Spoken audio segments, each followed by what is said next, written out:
The fact is that we're just in the nascent stages of a collaborative revolution. Ideas from Etsy to eBay to Netflix to Streetcar are built on communities of trust.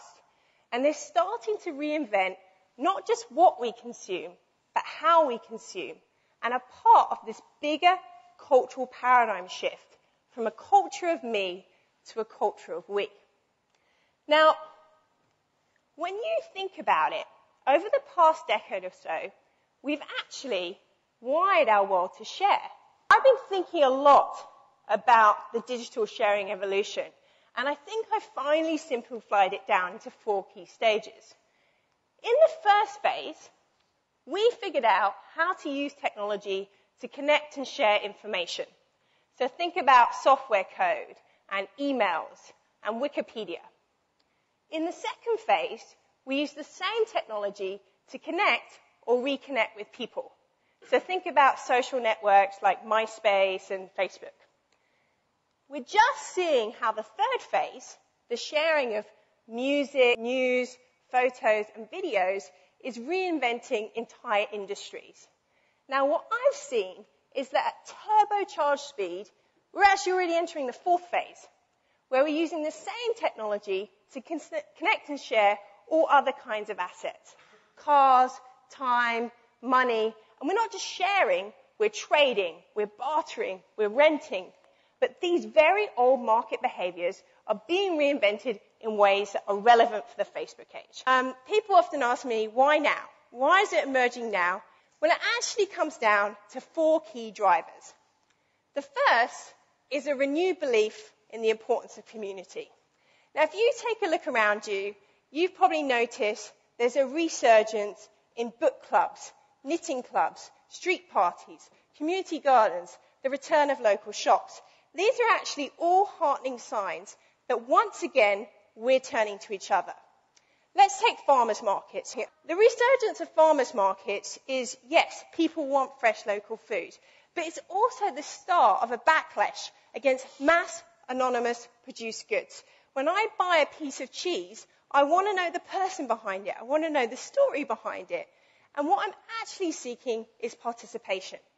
When you go to a farmer's market, you have 9 times the amount of conversations than at a traditional supermarket. Now, I know that farmers markets and Facebook may not seem like they have a lot in common, but they actually do.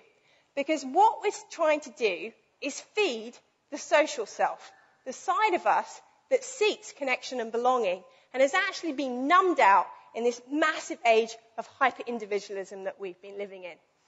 And of course, connected to this is a torrent of social technologies. Now, the last 2 factors are big global conceptual factors. There's obviously pressing unresolved environmental concerns. Now, I think we all rationally know that a consumer system that is built on selling more stuff is a house of cards. It's all one big Ponzi scheme. And Thomas Friedman put it brilliantly when he said 2008 was when we hit the wall, when Mother Nature and the market both said no more. The fourth driver linked to this is actually a global recession that has shocked consumer behaviors and led to a questioning of the health of the consumer system in all dimensions of the word. I can't turn on the television these days without some debate of happiness. And I was reading the paper this morning about the happiness index, and Joseph Stiglitz, he put it brilliantly when he said, for so many individuals, what's important to them cannot be measured by GDP.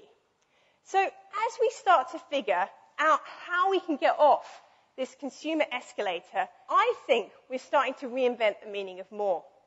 And my prediction is that if for the past 50 years, the baby boomers, my parents' generation, were driven by keeping up with the Joneses, our generation is going to be all about getting to know and connecting the Joneses. These 4 drivers are coming together and they're creating this big shift away from the 20th century defined by hyperconsumption towards the 21st century, a new era of collaborative consumption. I actually believe that we're going to look back